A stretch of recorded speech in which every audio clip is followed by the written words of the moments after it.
আমার আল্লাহ পাক রব্বুল আলামিন এই গোটা দুনিয়া সৃষ্টি করবার পরে পৃথিবীর শুরু লগ্ন থেকে শুরু করে আমাদের নবী আসার আগ পর্যন্ত আল্লাহ পাক রব্বুল আলামিন যুগে যুগে নবী এবং রাসূলদেরকে প্রেরণ করেছেন। কথা ঠিক না বেঠিক? কতজন নবী রাসূল প্রেরণ করেছেন সেটার সংখ্যা উল্লেখ করে ফিতনা সৃষ্টি করবার লোক আমরা নয়। আমরা বলতে চাই আমার আল্লাহ অসংখ্য গণিত নবী রাসূলদেরকে দুনিয়ার মধ্যে প্রেরণ করেছেন। কথা ঠিক না বেঠিক? তো সেই সমস্ত নবী এবং রাসূলরা দুনিয়াতে আসবার পরে প্রত্যেকটা নবী এবং রাসূলদের দায়িত্ব কি ছিল জানেন? প্রত্যেকটা নবী এবং রাসূলদের দাওয়াতের বাণী কি ছিল? প্রত্যেকটা নবী এবং রাসূলদের দাওয়াতের বাণী ছিল একটাই, সেই দাওয়াতের বাণীর নাম হচ্ছে কালিমাতু লা ইলাহা। মানুষ অনুযায়ী আওয়াজ হয় নাই, অথচ এই মানুষগুলো যদি আপনারা আজকে রাস্তার মোড়ে পর্দা টানা আর্জেন্টিনা আর ব্রাজিলের খেলা দেখতেন, তাহলে হয়তো আপনাদের আওয়াজগুলো আর্জেন্টিনা আর ব্রাজিলের ফুটবলগুলো গোলের ভিতরে ঢুকবার আগে আতশবাজির চাইতে ভয়ঙ্কর হতো। তাহলে এই কালেমার আওয়াজ আসতে কেন? আমার নবী তো বলেছেন, মান ক্বালা লা ইলাহা ইল্লাল্লাহু ফাদখালাল জান্নাহ। বেটা ইখলাসের সাথে যাররা পরিমাণ ঈমান নিয়ে যে ব্যক্তি মৃত্যুবরণ করবে, আল্লাহ তাকে এই দুনিয়ার 10 দুনিয়ার সমান জান্নাত দান করবে। তাহলে তোমার মুখে আমার মুখে সেই কালেমার আওয়াজ আসতে হবে কেন?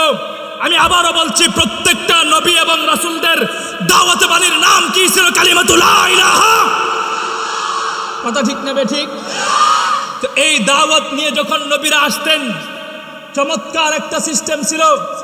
আল্লাহ কোন নবীকে কোনো গ্রামের জন্য পাঠিয়েছেন, আবার কোন নবীকে কোনো শহরের জন্য পাঠিয়েছেন, আবার কোন নবীকে কোনো রাষ্ট্রের জন্য পাঠিয়েছেন। এভাবেই আল্লাহ যুগে যুগে নবী প্রেরণ করেছেন। এমনকি কোন নবীকে বলে দিতেন, ওগো মূসা তোমার দাওয়াতের সীমানা হচ্ছে এ পর্যন্ত, ওগো ইব্রাহিম তোমার দাওয়াতের সীমানা হচ্ছে এ পর্যন্ত। প্রত্যেক যুগেই নবীরা এভাবে দাওয়াত দিতেন, সীমানা নির্ধারণ করা ছিল। এমনকি এটাও পরিষ্কার বলা ছিল, তোমরা কালেমার দাওয়াত দিবে এককভাবে, খবরদার তোমাদের উম্মতের দাওয়াত দেওয়ার কোনো অবকাশ নেই। এই কালেমার দাওয়াত উম্মত হিসাবে দেওয়ার জন্য শুধুমাত্র মুহাম্মাদের জাতি আমরা পেয়েছি। কথা ঠিক নেবে ঠিক? তো এই কালেমার দাওয়াতগুলো প্রত্যেকটা নবীরাই দিতেন। কিন্তু দিতে গিয়ে কি হতো জানেন?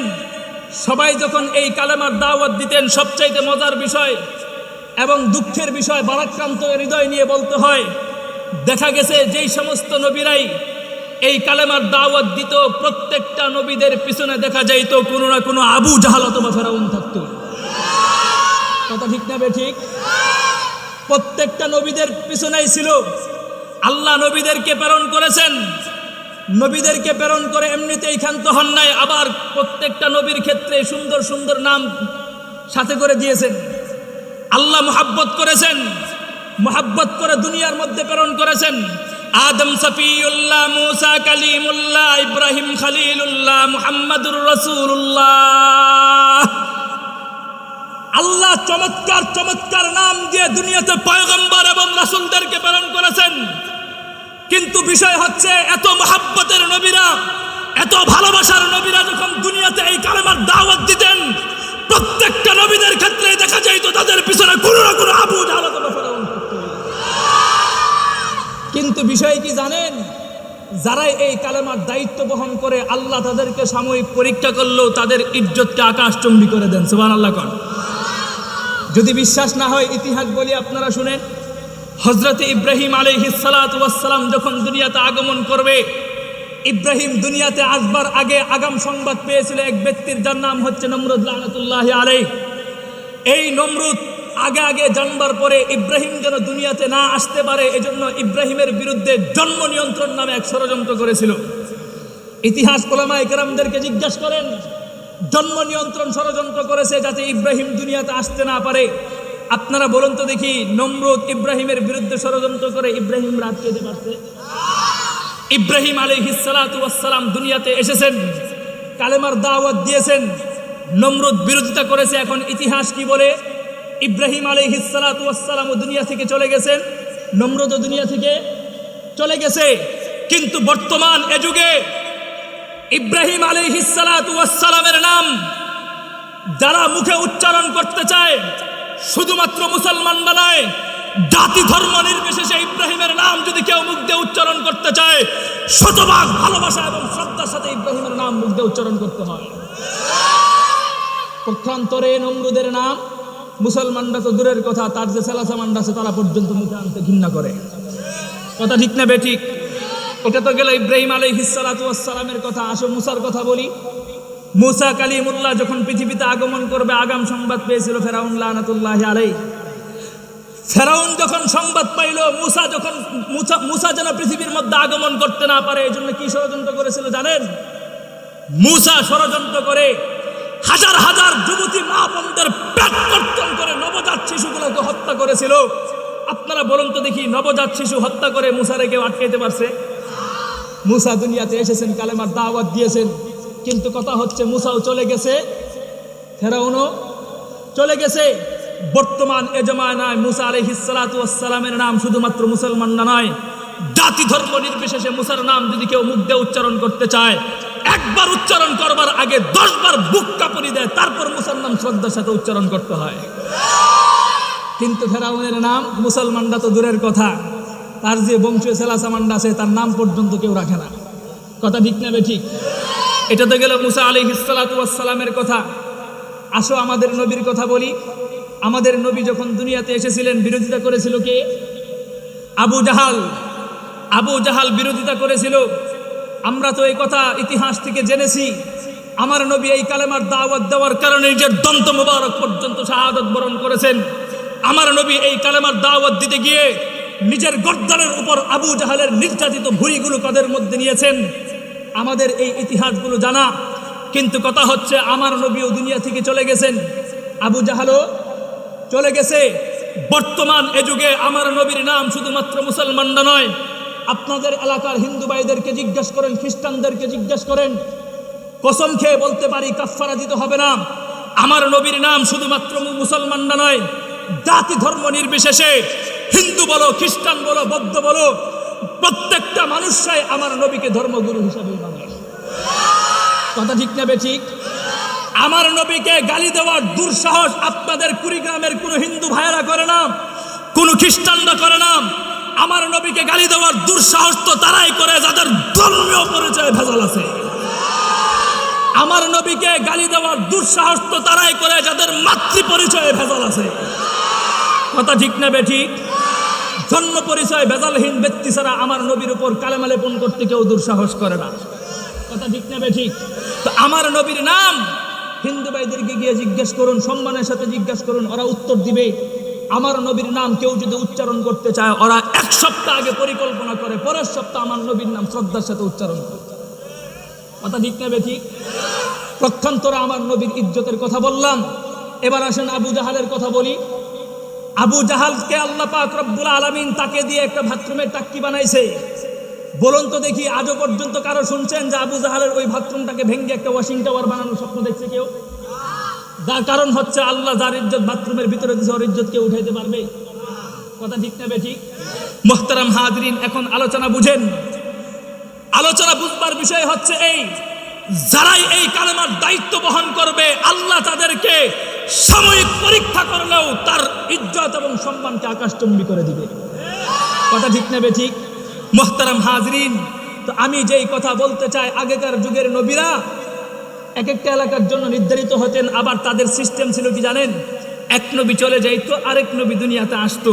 তা আরেক নবী আসা মাত্রই আগের নবীর আসমানি কিতাব, নবুয়ত সবকিছুই বাতিল হয়ে যেত। কথা ঠিক না বেঠিক? আপনারা কি আমার ভাষা বুঝেন? আলোচনা শুনতে মনে চায়? বুঝেন? এক নবী আসতো, এক নবী চলে যাইতো, আরেক নবী আসতেন। আসা মাত্রই আগের নবীর আসমানি কিতাব, নবুয়ত সবকিছু অটোমেটিক বাতিল হয়ে যেত। কথা ঠিক না বেঠিক? তো এখন কথা হচ্ছে এভাবেই চলতে থাকে ঈসা আলাইহিস সালাতু ওয়াস সালাম পর্যন্ত। কিতাববাদ, নবুয়তবাদ এবং নবীর সব কিছু বাতিল হয়ে যায়। নতুন নবী আসে, নতুন শরীয়তের উপর রাষ্ট্র পরিচালনা হয়। এভাবে চলতে থাকে কোন পর্যন্ত? ঈসা আলাইহিস সালাতু ওয়াস সালাম পর্যন্ত। এখন আপনারা বলুন তো দেখি, ঈসা আলাইহিস সালাতু ওয়াস সালামের পরে মক্কায় আরেকজন নবী আসছেন। বলেন তো দেখি, এই নবীকে কি আল্লাহ পাক রব্বুল আলামিন শুধুমাত্র মক্কার জন্য প্রেরণ করেছেন? মদিনার জন্য? ইউরোপ, আমেরিকা, ইন্ডিয়া, বঙ্গ এলাকা, কোন এলাকার জন্য এসেছেন? গোটা কুল কায়নাতের জন্য, কথা ঠিক না বেঠিক? এখন প্রশ্ন হচ্ছে, আমার নবী তো গোটা কুল কায়নাতের জন্য আসছে, আবার আবার আল্লাহর নবী ঘোষণা করেছেন আনা খাতামুন নাবিয়্যিন লা নাবিয়্যা বাদি, আমি শেষ নবী, আমার পরে আর কোন নবী আসবে। এখন কথা হচ্ছে, আগের নবীরা তো চলে গেছে, ওনাদের আসমানি কিতাব বা নবুয়ত, আমার নবীও তো চলে গেছে। বলুন তো দেখি, আমার নবীর আসমানি কিতাব আছে না বাতিল? আরো আসতে বলেন, আছে না বাতিল? আমার নবীর দেওয়া নবুয়ত কালেমা আছে না বাতিল? সব কিছুই তো আছে, কিন্তু নবী নাই। প্রশ্ন হচ্ছে, এগুলো চালাবে কে? আসে কিনা প্রশ্ন? পরিষ্কার জবাব, ওয়ারাসাতুল আম্বিয়া, এ যুগের আলেম সমাজ। কোন সমাজ? কোন সমাজ? ভালো করে শুনবেন, আসমানি কিতাব এবং নবুয়তের দায়িত্ব বহন করবে কোন সমাজ? কাজেই জাতি সম্প্রদায় একটা কথা মনে রাখবেন, দেশ পৃথিবী জাতি সবকিছু উল্টে যাক, আমি আমার রক্তের শিরায়, আমি মুসলিম হিসাবে ওয়াদাবদ্ধ হব, পৃথিবী যে কুলে চলে যাক, আমি কোনো আলেমের বিরুদ্ধে করব। কথা ঠিক না বেঠিক? কারণ আল্লাহ নবীর কোরআন এবং নবুয়তের দায়িত্ব বহন করবে এই সমস্ত মাদারিসে কওমিয়ার উলামায়ে কেরাম। কথা ঠিক না বেঠিক? এখন কথা হচ্ছে, উলামায়ে কেরাম এটার দায়িত্ব বহন করবে ঠিক, দায়িত্ব যে বহন করবে কতদিন পর্যন্ত করবে এটা জানা দরকার আছে না নাই? এখন বুঝেন, আল্লাহ কোরআনের মধ্যে স্পষ্ট বলে দিয়েছেন কতদিন এই কালেমার দায়িত্ব থাকবে, এটা আপনারা বুঝেন। আল্লাহ কোরআনের মধ্যে সর্বপ্রথম নিজের পরিচয় দিয়েছেন, আলহামদুলিল্লাহি রাব্বিল আলামিন। আলহামদুলিল্লাহি রাব্বিল আলামিন, আমরা তো সেই রবের প্রশংসা করি যেই রব গোটা আলম এবং গোটা দুনিয়া, গোটা কুল কায়নাত পরিচালনা করে। ও দোস্ত, গোটা আলম এবং গোটা দুনিয়া বলতে আমরা কি বুঝি? আমাদের দুই চোখের মাধ্যমে যে আসমান দেখা যায়, এটাই কি শুধু গোটা দুনিয়া? না না, এটাই শুধু গোটা দুনিয়া নয়। আমাদের দুই চোখের মাধ্যমে যে আসমান দেখা যায়, ওই আসমানগুলোর উপরে আরো সপ্তপর্ব আকাশ রয়েছে। ওই আকাশের ভিতরে বাহিরে যত মাখলুকাত আছে, সমস্ত মাখলুকাতের সৃষ্টিকুল মালিক কে? আরো আসতে বলেন কে? আরে আমরা দুই চোখের মাধ্যমে যে জমিন দেখতেছি, এই জমিনের নিচে আরো সপ্তপর্ব জমিন রয়েছে। এই জমিনের ভিতরে বাহিরে যত মাখলুকাত আছে, সমস্ত মাখলুকাতের সৃষ্টিকুল মালিক কে? ও দোস্ত, গোটা কুল কায়নাতের মালিক আল্লাহ। শুধু তাই নয়, আমার আল্লাহর পরিষ্কার কথা হচ্ছে, এই গোটা পৃথিবী এবং কুল কায়নাতের মধ্যে আমি আল্লাহর হুকুম ব্যতীত গাছের একটা পাতা পর্যন্ত নিজস্ব শক্তিতে লড়বার দুঃসাহস করতে পারে। কথা ঠিক না বেঠিক? এখন বুঝেন, আমার আল্লাহ বলতেছে আমার ক্ষমতা হচ্ছে গোটা কুল কায়নাতের মধ্যে। কথা ঠিক না বেঠিক? তো কুল কায়নাতের পরিচয় দিতে গিয়ে আরবিতে একটা শব্দ ব্যবহার করেছেন, আলম। কি ভাই? সবাই বলেন, আলহামদুলিল্লাহি রাব্বিল আলামিন। আল্লাহ যেমন আলম শব্দ নিজের ক্ষেত্রে ব্যবহার করেছেন, ঠিক একই শব্দ তিনি তার প্যারা হাবিব নবী আরবি সাল্লাল্লাহু আলাইহি সাল্লামের শানে ব্যবহার করেছেন। সুবহানাল্লাহ। কোন এখানে যেমন বলতেছেন আলহামদুলিল্লাহি রাব্বিল আলামিন, কোরআনের অপর আয়াতের মধ্যে আল্লাহ পাক রব্বুল আলামিন স্পষ্ট বলে দিচ্ছেন, ওয়ামা আরসালনাকা ইল্লা রাহমাতাল লিল আলামিন। সুবহানাল্লাহ। কোন অর্থাৎ আমি আল্লাহর ক্ষমতা যেমন গোটা কুল কায়নাত এবং পৃথিবীর মধ্যে, আমার নবীর পয়গম্বরের কালেমার পাওয়ার, নবুয়তের পাওয়ার, ইসলামের পাওয়ার চলবে কুল কায়নাতের মধ্যে। কথা ঠিক না বেঠিক? এর দ্বারা স্পষ্ট হয়ে যায় আমার আল্লাহর ক্ষমতা যতদিন শেষ না হবে ততদিন পর্যন্ত পৃথিবীতে এই কালেমার আওয়াজ কেউ বন্ধ করতে পারবে। কথা ঠিক না বেঠিক? ক্লিয়ার না ভেজাল আছে? মুহতারাম হাজরিন, বুঝেন, এখন আমার আল্লাহর ক্ষমতাও কোনোদিন শেষ হবে না, আমার নবীর পয়গম্বরের দাওয়াতের বাণীও কোনোদিন শেষ হবে। কাজেই যারা মাদ্রাসার বিরুদ্ধে, ওয়াজ মাহফিলের বিরুদ্ধে ষড়যন্ত্র করবে, কালেমার এই আওয়াজকে পৃথিবী থেকে বন্ধ করে দিতে চাবে, খোদার কসম খেয়ে বলি, ওরা বিরোধিতা করতে পারে, মাদ্রাসা বন্ধ করে দেওয়ার ষড়যন্ত্র তারা করতে পারে, খোদার কসম কিয়ামত পর্যন্ত বিরোধিতা করতে পারবে, কিন্তু ইতিহাসের পাতায় এবং মানচিত্রের মধ্যে ওরা যুগের আবু জাহাল আর ফেরাউনে রূপান্তরিত হবে। আল্লাহর কসম খেয়ে বলতে পারি, আল্লাহর নবীর এই কালেমার দাওয়াত পৃথিবী থেকে কেউ বন্ধ করতে পারবে না। মুহতারাম হাজরিন, পয়গম্বরের এই কালেমার দাওয়াত অনেকে হইতে বলতে পারি যে কিয়ামত পর্যন্ত চলবে। নৌ কিয়ামত পর্যন্ত নয়, আমার নবীর পয়গম্বরের কালেমার পাওয়ার কিয়ামতের ময়দানেও চলবে। সুবহানাল্লাহ পড়েন। বিশ্বাস হয় না? ওলামায়ে কেরামদেরকে জিজ্ঞেস করেন, কিয়ামতের ময়দানে প্রত্যেকটা নবীরাই নিজেদেরকে নিয়ে ব্যতিগ্রস্ত হয়ে পড়বে, টেনশন করতে থাকবে, ইয়া নাফসি করতে থাকবে। কিন্তু ব্যতিক্রম একজন মানুষ থাকবেন। আমরা এত বড় গাদ্দার হয়েও আমরা যে মানুষের সুন্নতের পদাঙ্ক অনুসরণ করতে পারি না, আমরা মুসলিম উম্মাহ আজ রাসূলের ভালোবাসা প্রকাশ করতে পারি না, আমাদের নিজেদের রক্ত ঘামের মাধ্যমে মুসলমানদের স্বাধীন ভূমি আল আকসাকে রক্ষা করতে পারি না, আমরা সেই বিশ্বাসঘাতক উম্মতের জন্য আমার নবী কিন্তু আমাদেরকে ছাড়বে না, আমরা তাকে ভুলে যেতে পারি। আমার নবীর ঘোষণা কি জানেন? মান আহাব্বা সুন্নতি ফাকাদ আহাব্বানি ওয়া মান আহাব্বানি কানা মাই ফিল জান্নাহ। আমি আমার একটা উম্মতকে ব্যতি রেখে এক পাও জান্নাতের ভিতরে পা ঢুকাবো না। আমাদের ব্যাপারে না যে এই আশ্বাস দিয়েছেন, ও দোস্ত, সেই নবী কিয়ামতের ময়দানে ব্যতিক্রম হয়ে ইয়া নাফসি বলবে না, বরঞ্চ বলবে ইয়া উম্মতি। আমার নবী ইয়া উম্মতি বলতে থাকবে। ওই ভয়াবহ অবস্থায় প্রত্যেকটা নবীদের জাতিগুলো নবীদেরকে প্রশ্ন করবে, ওগো মূসা, তোমাকে তো আল্লাহ দায়িত্ব দিয়েছিল আমাদের সমাজে কালেমার দাওয়াত দেওয়ার জন্য, কই তুমি তো আমাদেরকে কালেমার দাওয়াত দাও নাই। প্রশ্ন করার পরে মূসা টেনশনে পড়ে যাবে, কিরে এত দাওয়াত দিলাম, গ্রহণ করে নাই, বিরোধিতা করছে, আবার আল্লাহর দরবারে আমার বিরুদ্ধে অভিযোগ করতেছে। আবার নূহ আলাইহিস সালাতু ওয়াস সালামের জাতি তাকে প্রশ্ন করবে, ওগো নূহ, তোমাকে তো আল্লাহ দায়িত্ব দিয়েছিল কালেমার দাওয়াত দেওয়ার জন্য, তুমি তো আমাদেরকে দাওয়াত দাও নাই। শুধু তাই না, এমনও তো হতে পারে এই এলাকার মুরব্বীরাও এই হুজুরের বিরুদ্ধে অভিযোগ তুলবে, হুজুর আপনি তো আমাদেরকে দাওয়াত দেন নাই, অথচ এত বড় প্রতিষ্ঠান করছে, এটা ওনাদের চোখে পড়ে। কথা ঠিক না ঠিক? তো এই অভিযোগগুলো যখন করবে টেনশনে পড়ে যাবে। টেনশনে পড়ে যাওয়ার পরে এই যুগের আলেম সমাজ কিয়ামতের ময়দানে দাঁড়িয়ে বলবে, ওগো মূসা আলাইহিস সালাতু ওয়াস সালাম, টেনশন করার কোনো দরকার নাই। ওগো নূহ, আপনাদের টেনশন করবার কোনো প্রয়োজন নাই। এর কারণ হচ্ছে আপনারা সত্যবাদী দাওয়াত দিয়েছেন, আপনার জাতিগুলো মিথ্যা বলতেছে। সুবহানাল্লাহ পড়েন। জিজ্ঞাসা করবে, কিরে ভাই, আপনারা এগুলা জানলেন কোত্থেকে? এই যুগের আলেম সমাজ পরিষ্কার জবাব দিবে, আমরা আল্লাহর কোরআন থেকে পড়ে এসেছি। সুবহানাল্লাহ কইতেন। কালেমার পাওয়ার কি কিয়ামত পর্যন্ত না কিয়ামতের ময়দানেও চলে? কথা ঠিক না বেঠিক?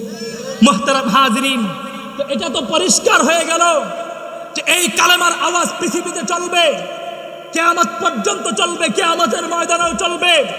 আমার নবী যেহেতু গোটা কুল কায়নাতের জন্য এসেছে, সুতরাং কেউ যদি বর্তমান এ যুগে পৃথিবী ক্রস করে সে যদি মঙ্গল গ্রহে গিয়ে বসবাস করে, সেখানেও যদি কারো পেটের মধ্যে বাচ্চা চলে আসে, ইসলামের ঘোষণা হচ্ছে সেই বাচ্চার প্রথম ফিতরতের নাম হচ্ছে ইসলাম।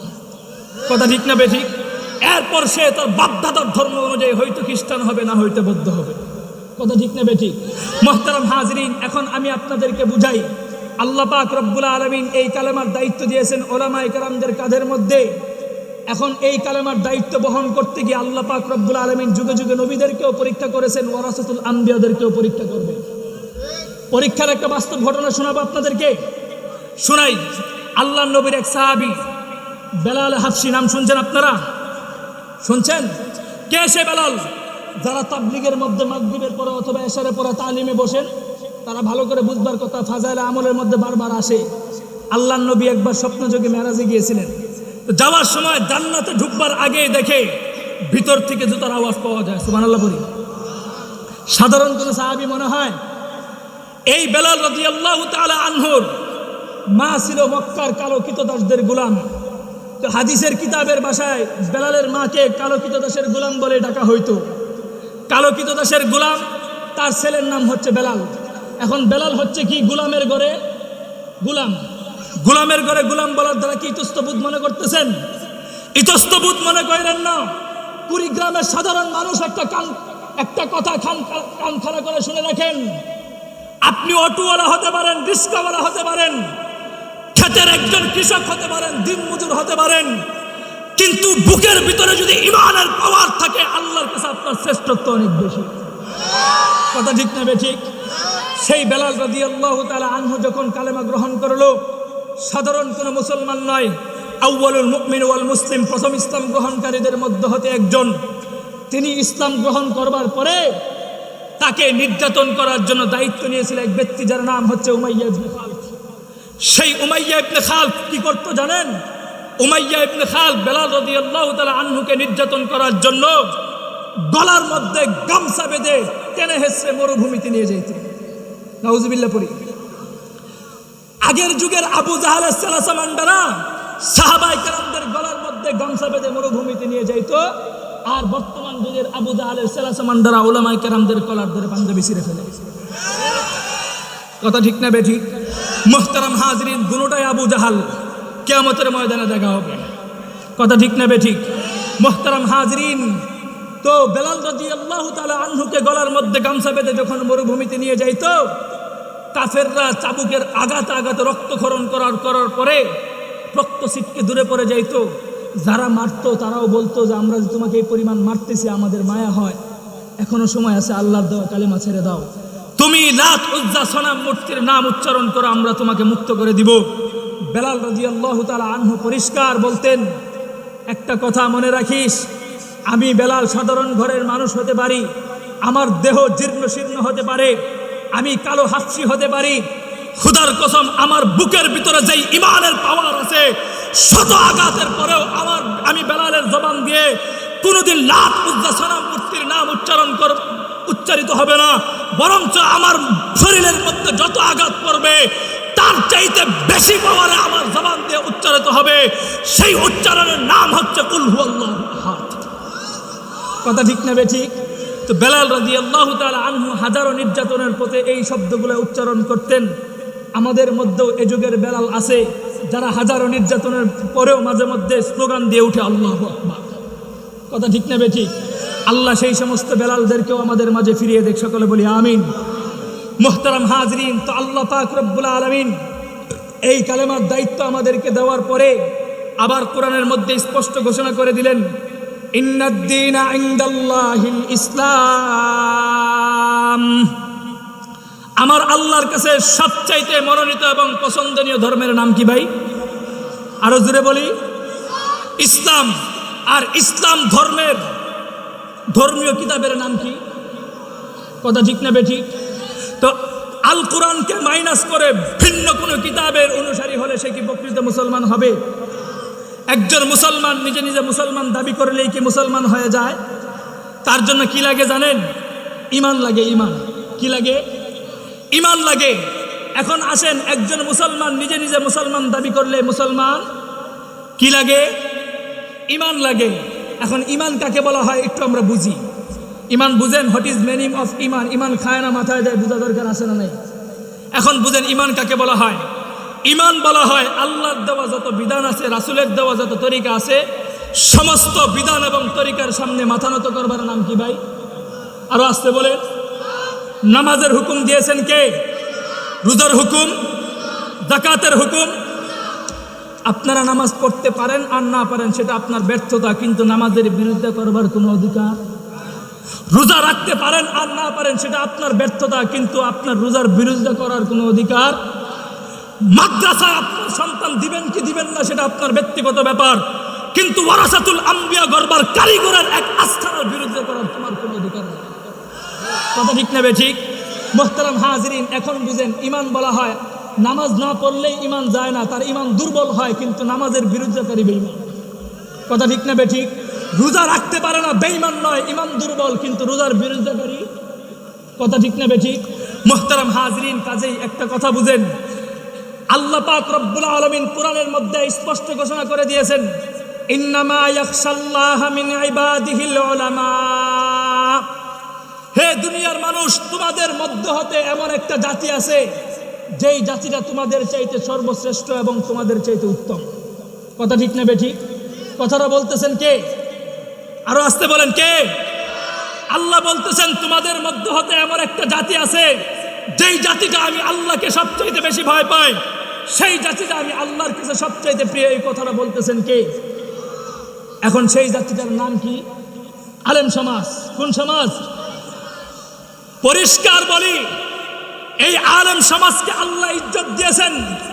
তোমার ভালো না লাগে বেটা তুমি চুপ থাকবে, কিন্তু কোন আলেমের বিরুদ্ধে মুখ খুলবার তোমার কোনো অধিকার নাই। কাজেই কোন আলেম 2 বিয়ে করছে আর 3 বিয়ে করছে সেটা তদন্ত করবার জন্য আল্লাহ তোমাকে কমিটি বানায়। মুহতারাম হাজরিন, তো আল্লাহ পাক ঈমান বুঝছেন, আল্লাহর দেওয়া যত বিধান আছে, রাসূলের দেওয়া যত তরিকা আছে, সমস্ত বিধানের সামনে মাথা নত করবার নাম কি ভাই? ঈমান। ঈমানের আরেকটা সংজ্ঞা দিয়ে আপনারা বুঝেন। আপনাদের এলাকায় তাবলিগ আসে ভাই? তাবলিগ আসে না ভাই? ওরা দেখবেন আসরের পরে গাস্ত করে, অনেক সময় এলাকা থেকে তাবলিগ বের হয় না নিজের মহল্লার ভিতরে, তো বের হওয়ার পরে কারা দাওয়াত দেয় জানেন? মুরব্বীরা বের হয়, যুবকদেরকে খুঁজে পাওয়া যায় না। কথা কি ঠিক? তো মুরব্বীরা যখন দাওয়াত দেয় আসরের পরে গাছতে বের হয়, বের হওয়ার পরে যুবকদেরকে দাওয়াত দেয়। কি দাওয়াত দেয় জানেন? যায় বলে, বুড়া বুড়া বাবারা চাচারা যায় বলে, হে যুবক ভাইয়েরা, আল্লাহর ঘর থেকে আল্লাহর মেহমানরা আসছে, মসজিদে দিনে কথা হইতেছে, নগদ যাইতে পারলে আমরা খুশি হইতাম, আল্লাহ খুশি হইতো, না পারলে মাগরিবে। বলে কি বলে না? তো এই যে কথাটা বলবার পরে আপনাদের কুড়িগ্রাম এলাকার ইয়াং সোসাইটি যুবক, আদর্শ যুবকরা কি জবাব দেয় জানেন? নিজের বাপসাসার বয়সী লোকরা আসছে, সরাসরি তার মুখের উপর না করা যায় না, কানে কানে যায়, কয় চাচা দাওয়াত তো ভালো দিচ্ছেন, আলহামদুলিল্লাহ, খুব ভালো জিনিস, কিন্তু বড় প্রশ্ন কি জানেন চাচা? আজকে আমার প্যান্ট ভালো নাই, লুঙ্গি ভালো নাই। বলে কি বলে না? কি ভালো নাই? প্যান্ট ভালো নাই, লুঙ্গি ভালো নাই। আমি তোমার কাছে মুসলমানের পরিচয় নিতে আসি নাই, আমাকে একটু মানব জাতি হিসাবে পরিচয় দাও। বেটা, তোমার এলাকাতে ছাগল মানুষ চড়ায় কি চড়ায় না? এলাকাতে ছাগল আছে না? মানুষের প্রত্যেকটা ঘরে, না হয়তো অধিকাংশ ঘরে ছাগল আছে, গরু আছে। এরা দেখবেন গরু ছাগলগুলো লালন পালন করে, সারা রাত্র বাড়িতে থাকে, সারা রাত ঘরের ভিতরে প্রস্রাব করে, নাপাক হয়ে সকালবেলায় ওরা নাপাক হয়ে চারণ ভূমিতে চলে যায় ঘাস খাইতে। কথা ঠিক না বেঠিক? আবার সন্ধ্যার সময় ছাগল আর গরুগুলো আবার বাড়িতে ফিরে। কথা ঠিক না বেঠিক? আমাদের এলাকায় পালিত কুকুর আছে না নাই? সারাদিন বাহিরে সারা রাত্র ডিউটি করে, ডিউটি করার পর সকালবেলায় নাপাক হয়ে নিজের খাবারের জন্য চলে যায় বাহিরে, সন্ধ্যার সময় কুকুরগুলো নাপাক হয়ে আবার বাড়িতে ফিরে। কথা ঠিক না বেঠিক? এখন আমিও আর তুমিও তো মুসলমান, রাতের বেলায় সকালবেলায় প্রস্রাব করে, প্যান্ট নাপাক করে, লঙ্গি নাপাক করে যদি আমি আর তুমি যদি জীবিকার তাগিদে যদি চাকরিতে ছুটে যাই, সন্ধ্যার সময় নাপাক হয়ে যদি আবার বাড়িতে ফিরি, তাহলে তুমি আমাকে একটু জবাব দাও, what is difference between two? আমাকে একটু জবাব দাও, what is difference between two? কুকুরে প্রস্রাব করে পানি নিল না, ছাগলে প্রস্রাব করে পানি নিল না, সারাদিন 24 ঘন্টা নাপাক ছিল। তুমিও আর আমিও প্রস্রাব করে পানি নেই নাই, 24 ঘন্টা নাপাক ছিলাম। তাহলে তোমার মধ্যে, আমার মধ্যে, ছাগলের মধ্যে, গরুর মধ্যে পার্থক্য কোথায়? কথা ঠিক না বেঠিক? যাদের প্যান্ট ভালো ছিল না, লুঙ্গি ভালো ছিল না, তারা এই আলোচনা বুঝবার কথা না। দেখবেন তাবলিগের মুরব্বিয়ানে কেরাম মাগরিবের পরে চমৎকার ভাষায় আমাদেরকে ঈমানের সংজ্ঞা শিখায়। তারা কি বলে জানেন? তারা বলে, নাহনু নারা আও মা লা নারা কুল্লু মাখলুকিন লা ইয়াফআলু ইল্লা বিনাসরিল্লাহ ওয়ালাকিন্নাল্লাহ সুবহানাহু ওয়া তাআলা বিগাইরিল মাখলুক। তাবলিগের মুরব্বিয়ানে কেরাম বলে, আমরা দোষকে যা দেখি বা না দেখি সবকিছুই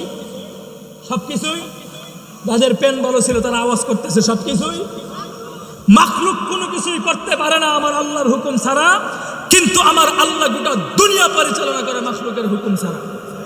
কথা ঠিক না বেঠিক? এটার নাম কি ভাই? ঈমান। তো ভাই, মুসলমান দাবি করলেই হয় না, ভিতরে কি লাগে ভাই? ঈমান থাকা লাগে। কথা ঠিক না বেঠিক? এখন কথা হচ্ছে, আমরা যদি বর্তমান এ যুগে নিজেকে মুসলমান দাবি করি, আমরা তো আগের যুগের নবীদেরকে বিশ্বাস করি, ভালোবাসি, শ্রদ্ধা করি, কিন্তু কথা হচ্ছে আমরা ওনাদেরকে মানি না। কি করি না ভাই? মানি না। কারণ কি জানেন? কারণটা আমি আপনাদেরকে সহজে বুঝাই, একটু সহজে বুঝবেন। আল্লাহ আগের যুগের নবীদেরকে নাজিল করেছিলেন এক একটা এলাকার জন্য, এক একটা গোত্রের জন্য। কথা ঠিক না বেঠিক? এটা আরো সহজে বুঝেন। আপনাদের এলাকা থেকে ঢাকাগামী গাড়ি আছে না? কিছু গাড়ি আছে না হানিফ শ্যামলী, যেগুলো যাত্রী নামায় উঠায় না, আছে না নাই? এগুলোকে কি গাড়ি বলে? ডাইরেক্ট গাড়ি। কথা ঠিক না বেঠিক? আরেকটা গাড়ি আছে কুড়িগ্রাম থেকে রংপুর আসা যাওয়া করে, কি করে না? তো কুড়িগ্রাম থেকে রংপুর যেই গাড়ি যায়, এটার নাম কি? লোকাল গাড়ি। কথা ঠিক না বেঠিক? এখন বুঝেন তো, লোকাল গাড়ি যেটা আছে, তো লোকাল গাড়ি কুড়িগ্রাম থেকে রংপুর যায়, আর ডাইরেক্ট গাড়ি যেটা আছে কুড়িগ্রাম থেকে রংপুরও যায়, আবার কোথায় যায়, ঢাকাও যায়। কথা ঠিক না? এখন আপনাদের এখান থেকে কুড়িগ্রাম থেকে সকালবেলায় ফার্স্ট ট্রিপে এক যাত্রী ঢাকা যাবে, মনে করেন 600 টাকা ভাড়া। এখন ঢাকা যাবে, ঢাকা যাওয়ার পরে উঠছে রংপুরের লোকাল গাড়িতে। কিসের গাড়িতে? লোকাল গাড়িতে। উঠবার পরে 1000 টাকা নোট ধরাই দিছে কন্ট্রাক্টরে। কত? 1000 টাকা নোট ধরাই দেওয়ার পরে কন্ট্রাক্টরের তো মাথা গরম, কারণ সকালবেলা ফার্স্ট ট্রিপে কি লোকাল গাড়ির কাছে বাংতি থাকে? চিন্তা করলো রংপুর গিয়ে তেল নিবে, সেখানে ওরে ভাঙ্গাই দিয়ে দিবে। কিন্তু কিছু দূর যেতে না যেতে যাত্রী বলতেছে কি জানেন, যে আমার ঢাকার ভাড়া রাখেন। কিসের ভাড়া? ঢাকার ভাড়া। এখন আপনারা বলুন তো দেখি, ঢাকার ভাড়া যদি রাখতে চায়, এখন কন্ট্রাক্টরের মাথা গরম হয়ে জিজ্ঞেস করতেছে, কিরে ভাই ঢাকা যাবেন আপনি সকালবেলা ফার্স্ট ট্রিপে এই গাড়িতে কেন? সকালবেলায় কি খায় গাড়ি তুলছেন? কি খায় গাড়ি তুলছেন মানে? জিজ্ঞাসা করতে যাচ্ছে, বেটা তুমি ঢাকায় যাবে লোকাল গাড়িতে কেন? এই গাড়ি তো রংপুর যাইতে যাইতে তোমার ঢাকার গাড়ি তো বগুড়া পার হওয়ার কথা, কারণ আমি তো যাব যাত্রী উঠাবো, রাস্তার মধ্যে যাত্রী না পাইলে কুড়িগ্রামের হাঁস মুরগিগুলো আমার সাথে উঠাবো, আমি আস্তে আস্তে যাব, আমার যাত্রী বললে এরপর আমি আস্তে আস্তে রংপুর যাব। তুমি ডাইরেক্ট গাড়িতে না উঠে লোকাল গাড়িতে উঠছো কেন? সকালবেলায় গান দেখায় গাড়িতে উঠছো কিনা? কথা ঠিক নেবে ঠিক? মোহতারাম হাজরিন, তাহলে বোঝা গেল লোকাল গাড়িতে উঠলে সে তার গন্তব্যস্থলে পৌঁছতে পারে। এখন আরো বুঝেন, এখন একই মালিকের দুইটা গাড়ি। কয়টা গাড়ি? একটা হচ্ছে ডাইরেক্ট গাড়ি, আরেকটা হচ্ছে লোকাল গাড়ি। আপনারা বলুন তো দেখি, রংপুরের গাড়িকে যদি আমরা ঢাকার গাড়ির তেল ভরে দেই, তাহলে দেখবেন রংপুরের গাড়ির ড্রাইভার আপনারা এই কুড়িগ্রাম পার হয়ে কিছু দূর যেতে না যেতেই ড্রাইভার আর কন্ট্রাক্টর মিলে আউটারে তেল বিক্রি করবে। কথা ঠিক নেবে ঠিক? তাহলে বোঝা গেল কুড়িগ্রাম থেকে রংপুর যাইতে যেই পরিমাণ তেল প্রয়োজন, লোকাল গাড়িকে ওই পরিমাণ তেল দিতে হবে। কথা ঠিক না? এবার বুঝেন, ঢাকার গাড়ি যেটা আছে ওরে যদি আমরা রংপুরের তেল দেই, ওই গাড়ি কি ঢাকা যাবে না রংপুর গিয়ে বন্ধ হয়ে যাবে? কেন বন্ধ হবে? তেল নাই। কি নাই? কথাটা বুঝতেছেন? রংপুরের গাড়ি ঢাকায় যাবে না কেন? তেল নাই। কিন্তু যাওয়ার যোগ্যতা আছে তো? আছে, কিন্তু যাচ্ছে না কেন ভাই? তেল নাই। কি নাই? আগেকার কিতাবগুলো, আসমানি কিতাবগুলো, ধর্মীয় কিতাব সবগুলো আমরা মানি। আমরা ছোটবেলায় মসজিদে মক্তবে শিখেছি, মাদ্রাসায় পড়ি আর না পড়ি, আমানতু বিল্লাহি ওয়া মালাইকাতিহি ওয়া কুতুবিহি ওয়া রুসুলিহি ওয়াল ইয়াউমিল আখির। কথা ঠিক না ঠিক? আমরা আগের যুগের আসমানি কিতাবগুলোকে বিশ্বাস করি, শ্রদ্ধা করি, ভালোবাসি, কিন্তু ওই কিতাবগুলোকে বর্তমানে আমরা মানি না। তার কারণ কি জানেন? এগুলার ম্যাপ। কথা ঠিক না ঠিক? আল্লাহর কোরআন আসার পরে এগুলোর কোনো ম্যাপ।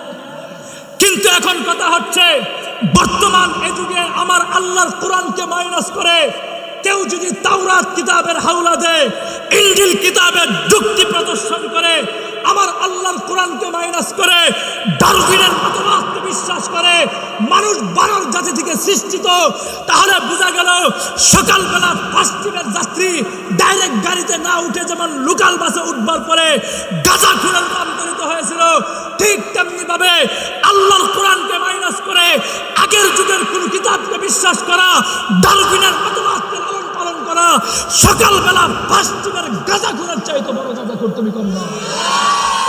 কথা ঠিক নেবে ঠিক? মোহতারাম হাজরিন, কথা এখন পরিষ্কার যে ইসলাম কারো বাপদাদার ধর্ম নয়। কথা ঠিক না? ইসলাম চলবে কি অনুযায়ী? কোরআন অনুযায়ী। আলোচনা বেশি লম্বা করবো না, মানুষ উঠাউঠি করতেছে। এখন আমি আপনাদেরকে একটা কথাই বলি, আমরা আমাদের কি প্রয়োজন? ইমান প্রয়োজন। এখন আমরা যদি এই ইমান নিয়ে যদি কবরে না যাইতে পারি, আমাদের কবরের হালতটা কি হবে? আমি আপনাদেরকে সংক্ষিপ্ত একটা ঘটনা শুনাই। পাকিস্তানের একজন দায়ী, বড় দায়ী, নাম হচ্ছে ডক্টর আব্দুল্লাহ নূর। কি ভাই? শেষ করতেছি, একটু শুনেন। নাম কি ভাই? ডক্টর আব্দুল্লাহ নূর সাহেব দাওয়াত তাবলীগের কাজ করতেন, অনেক প্রসিদ্ধ মানুষ। তো উনি একবার তাবলীগে যাওয়ার পরে এক কারগুজারি আমাদেরকে শোনান, কিতাবের মধ্যে লেখা হয়। এক জায়গায় তাবলীগে গেছে, যাওয়ার পরে সেখানে দেখবেন খুসুসি গাছ করে, উসুলি গাছ করে না। এলাকার মানুষ আইসাই কিন্তু সাথে সাথে আসর উপরে গাছ করে না, এলাকাতে একটা গাছ করে কি করে না? সেখানে দাওয়াত দেয় কাদেরকে? কাজের বড়কে, আমলের বড়কে। কথা ঠিক না বেঠিক? কাজের বড় মানে তাবলীগের সাথী, আমলের বড় মানে ওলামায়ে কেরাম। ওনাদেরকে খুঁজে খুঁজে দাওয়াত দেয়, যে এলাকাতে তাবলীগ আসছে ওনাদেরকে জানায় দিয়ে আসে। তো এই দাওয়াত দেওয়ার পর আসার পরে কিছু মানুষদেরকে পাইলে আবার মসজিদে তালিম হয়, সেটার দাওয়াতে দিয়ে আসে। তো ওনারা গেছে, যাওয়ার পরে কিছু যুবক ভাইদেরকে পাইছে, পাওয়ার পরে দাওয়াত দিছে, ভাই তোমাদের এলাকাতে তাবলিগ আসছে, গেলে ভালো হয়। তো তারা আপনাদের মতো বলে না যে প্যান বলো না লুঙ্গি বলো না, ওনাদের সব ভালো ছিল। বলছে যে হুজুর আপনারা যান, আমরা উজু করে আসতেছি। তো গেছে তাবলিগে, যাওয়ার পরে সেখানে তালিম চলতেছিল। তো তালিমের মাঝখানে একটা ঘটনা চলে আসছে, কবর আযাবের ঘটনা। কিসের ঘটনা ভাই? কবর আযাবের ঘটনা। ভাই উলামায়ে কেরামদের বিরোধিতা করলে ঈমান চলে যায়, আর বেঈমান হয়ে কবরে গেলে আপনাদের কি হবে সেটার প্রাসঙ্গিক আমি আপনাদেরকে শুনাইতেছি। কবর আযাবের ঘটনা আসার পরে এক যুবক দাঁড়ায় পড়ল, হুজুর সারা জীবন কি আপনারা কবর আযাবের ঘটনাগুলো বই থেকে পড়ে পড়ে আমাদেরকে শোনাবেন আর আমরা শুনবো, এভাবেই কি দিন যাবে? তখন ওই ব্যক্তি বলতেছে, ভাই তুমি কি বলতে চাও? হুজুর আমি আপনার সামনে এমন এক যুবক বসা, যেই যুবক নিজের চোখে কবর আযাব দেখেছে। জোরে আওয়াজ করে বলেন আল্লাহু আকবার, আরো আসতে বলেন আল্লাহু আকবার। এই কথা বলবার পরে মুতাকাল্লিমের শরীর নাড়াচাড়া দিয়ে উঠছে। উঠবার পর আমির সাহেবের ইজাজত চাইছে যে হুজুর আমি আর তালিম করব না, ওনার কারগুজারি শুনতে চাই, ওনাকে একটু ইজাজত দেন ওনার কারগুজারি বলার জন্য। আমির সাহেব ইজাজত দিল। দেওয়ার পরে এই যুবক ভাই দাঁড়িয়ে গেলেন, দাঁড়িয়ে গিয়ে কারগুজারি বলতে শুরু করলো। বলল, হুজুর আমি পাকিস্তানের সেনা কমান্ডারের দায়িত্ব বহন করতাম। আর সেনা বলতে তো আপনারা বুঝেন, সেনা তো তাকেই বলা হয় যাদের বুকের মধ্যে সাহস থাকে, যাদের বুক পাথার মতো শক্ত থাকে, ওরা কোনো সাধারণ মানুষ নয়। আমি সেনা কমান্ডারের দায়িত্ব বহন করতাম। শীতের মধ্যে আমাদের এলাকাতে ট্রেনিং হতো, আমাদের এলাকায় হয় কি হয় না। ট্রেনিং হওয়ার পরে আমাদের দায়িত্ব পড়ছে এক জায়গায়, যাওয়ার পরে সেখানে আমার দায়িত্ব পড়ছে রাতের বেলায় কি করব, অস্ত্র পাহারা দিব আর সারাদিন ঘুমাবো। রাতের বেলায় যখন অস্ত্র পাহারা দেওয়ার দায়িত্ব চলে আসছে, তো আমি একা একা দায়িত্ব বহন করতেছি অনেক দূরের শিবিরে। তো দায়িত্ব বহন করার পর রাত যখন গভীর হয়েছে, গভীর হওয়ার পরে দূর থেকে দেখলাম একটা শব্দ হচ্ছে, কর্মর কর্মর করে আওয়াজ করে। আমি প্রথম ভেবেছিলাম আমাদেরকে মনে হয় কোনো শত্রু বাহিনী আক্রমণ করতেছে। ভালো করে খেয়াল করে দেখলাম যে আমরা তো আমাদের দেশে ট্রেনিং করতেছি, তাহলে শত্রু আসবে কোত্থেকে? মনে হয় এটা কোনো শত্রুর আক্রমণ নয়, ভিন্ন কোনো প্রজাতির আওয়াজ হতে পারে। আমি এটা সন্দেহ করে আমি একা একা হাঁটতে শুরু করলাম। সে বলতেছে আমি 20 থেকে 30 হাত হাঁটলাম। হাঁটার পরে ওইখানে গিয়ে দেখলাম এক দেওয়ালের মধ্যে লেখা আছে মাকবারা, তার মানে এটা একটা কবরস্থান। সেখানে যাওয়ার পরে দেখলাম একটা ভাঙ্গা কবরস্থান থেকে ভয়ঙ্কর আওয়াজ হচ্ছে। আপনারা বলুন, আমার এই সাউন্ডটাকে দূরে দেওয়ার জন্যে, প্রায় 20-30 হাত দূরে নেওয়ার জন্য আমাদের ইলেকট্রনিক যন্ত্রের ব্যবহার হচ্ছে কি হচ্ছে না? এখন আপনারা বলেন, একটা মাটির নিচ থেকে যদি আওয়াজ উঠে যদি 20-30 হাত দূর পর্যন্ত যায়, তাহলে কবরের কাছে কতটা ভয়ঙ্কর আওয়াজ হচ্ছে। ও দোস্ত, সেই কবরের কাছে যাওয়ার পরে বলতেছে, হুজুর সেই আওয়াজে আমি বিচলিত হই না, আমি শক্ত ছিলাম। শক্ত থাকার পরে কবরের পাশে গেলাম। যাওয়ার পরে মনে কৌতূহল জাগলো যে এখানে কি আছে, এটা আমি দেখব। আমি ওই কবরটার ভিতরে একটু লাইট মারলাম, মাটি সরাইলাম। লাইট মারবার পরে যে কাহিনীটা দেখলাম, সেখানে দেখলাম ছোট্ট একটা ইঁদুর একটা মানুষের কঙ্কাল সার দেহের মধ্যে একবার কামড় দিচ্ছে আর একবার উঠাচ্ছে। হুজুর আমি তখনও ভয় পাই নাই, আমি শক্তিশালী হয়ে দাঁড়িয়েছিলাম। কিন্তু কাহিনী কি হয়েছে জানেন? আমার এই টর্চ লাইটের আলোটা ছোট্ট ওই ইঁদুরের চোখের মধ্যে পড়েছিল। ছোট্ট ওই ইঁদুরের চোখের মধ্যে পড়ার পরে ওয়াল্লাহি তাল্লাহি আল্লাহর শপথ খেয়ে বলতেছি, ছোট্ট ইঁদুরের ভয়ঙ্কর ভয়ঙ্কর দুইটা নীল নীল চক্ষু দিয়ে আমার দিকে যখন তাকিয়েছিল, আল্লাহর কসম খেয়ে বলি, ওর এক চাহনিতে আমার বুকের ভিতরে যত সাহস ছিল, আমার যেই সাহসের কলিজা ছিল, মনে হয়েছিল ওই সাহসের কলিজাটা ছিটকে পড়ে গিয়েছে। আমার ভিতরে সেনাবাহিনীর পাওয়ার নাই, আমার শরীরে জাররা পরিমাণ শক্তি বলতে কোনো কিছুই নাই। আমার পা দাঁড়িয়ে থাকবে তো দূরের কথা, আমার পা থরথর করে কাঁপতে শুরু করেছে। এখন আমার হুঁশ ফিরে আসছে যে বিপদ থেকে আমাকে রক্ষা পেতে হবে। আমি সেখান থেকে লড়বো কি করে? আমার 2 হাত পা থরথর করে কাঁপতে শুরু করলো। আমি আমার হাতের দিকে তাকিয়ে দেখলাম প্রত্যেকটা পশমের গোড়ায় গোড়ায় পানি চলে এসেছে। যেভাবেই হোক আমার জীবন রক্ষা করতে হবে। আমি আমার জীবন রক্ষা করার জন্য এই কবর থেকে উল্টা দিকে মুভ করলাম। মুভ করার পর আপনারা জানেন, মানুষ যখন ভয় পায় তখন একটু হাঁপাইতে থাকে। কথা ঠিক না বে ঠিক? হাঁপাইতে হাঁপাইতে কিছু দূর গেলাম, সে ভাবলো যে আমি একটু জিরাই, আবার দৌড় দিব। জিরানোর মাঝখানে একটু পিছনের দিকে লাইট মারছে। লাইট মারবার পরে দেখে এই বিষাক্ত ইঁদুর তার ইত্তেবা করে তার মুত্তাবা হয়ে আসতেছে। এখন কি করবে? সে তো আরো ভয় পেয়ে গেল। সে তার জীবন বাজি রেখে লাইটের আলো যত দূর যাচ্ছে সে সেভাবে দৌড়াচ্ছে, কিন্তু সামনে কোনো আর রাস্তা দেখা যাচ্ছে না। পরিশ্রান্ত হয়ে শেষ পর্যায়ে একটা রাস্তা খুঁজে পেল। সামনে একটা বিশাল বড় এক নালা আছে, একটা খাল আছে, যেখানে পানি আর পানি দেখা যায়। খালের এক মাথা থেকে অপর মাথা পর্যন্ত পানি দেখা যায় না। আপনারা জানেন শীতের দিনে রাত যত গভীর হয় ঠান্ডাও তত বাড়তে থাকে এবং ঘন অন্ধকার আরো বাড়তে থাকে। কথা ঠিক না বেঠিক? এখন আপনারা কি আপনাদের এলাকায় কি শীতের দিন কি ঠান্ডার মধ্যে পানিগুলো গরম থাকে না? গরম না ঠান্ডা? ঠান্ডা পানিতে যারা নদীতে গোসল করেছেন ভালো করে বুঝবার কথা, ওই সমস্ত বরফের পানির মধ্যে যখন আপনি ডুব দিবেন দেখবেন আপনার বডি নিচের দিকে রাখা লাগবে না, আপনি উপরের দিকে উঠে যায় ঠান্ডার কারণে। কথা ঠিক নেবে ঠিক? তো প্রচন্ড ওই ঠান্ডা বরফের মতো পানি। হুজুর আমি যখন পানিতে নামতে গেলাম পানির ঠান্ডা সহ্য করতে পারি না। পা গুলো আমি পানির দিকে নামাচ্ছি, ঠিক এক পাও উঁচা, আমি হাঁটু পানি পর্যন্ত গেলাম হাঁটতে হাঁটতে। যাওয়ার পরে সেখানে গিয়ে দেখি এক পাও ডাবায় রাখি আরেক পাও উঁচা করে যায়, এক পাও ডাবায় রাখি আরেক পাও উঁচা হয়ে যায়। এভাবে কষ্ট করে কিছুক্ষণ পর্যন্ত দাঁড়িয়েছিলাম। ও দোস্ত, এখন আল্লাহর শপথ খেয়ে বলি, আপনাদের বিশ্বাস হতে পারে নাও হতে পারে, আমি যখন ওই ঠান্ডা পানিতে দাঁড়িয়েছিলাম আমার এটা ধারণা ছিল ও এই দূরটা পানিতে নামতে পারবে না। কিন্তু পানিতে নামতে না পারলে কি হবে? এই দূরের টার্গেট হচ্ছে আমার দিকে, আমাকে সে ধ্বংস করবে। ওর রাগের মাথায় ও যখন পানিতে নামতে পারে নাই, ছোট্ট এই ইঁদুরটা তার ওই বিষাক্ত ঠোঁটটাকে একটু পানির মধ্যে চুবানোর চেষ্টা করলো। ওয়াল্লাহি তাল্লাহি আল্লাহর শপথ খেয়ে বলতে পারি, ছোট্ট এই ইঁদুরটা তার বিষাক্ত ঠোঁটটাকে পানির মধ্যে ভিজাইতে দেরি হয়েছে। ঠান্ডা বরফের ওই পানিগুলো চুলার মধ্যে পানি গরম দিলে যখন গরম হয়ে আগুনের গরমে তাপমাত্রা উত্তপ্ত হয়ে টকবক টকবক করতে থাকে, সমস্ত খালের পানিগুলো আগুনের মতো গরম হয়ে টকবক টকবক।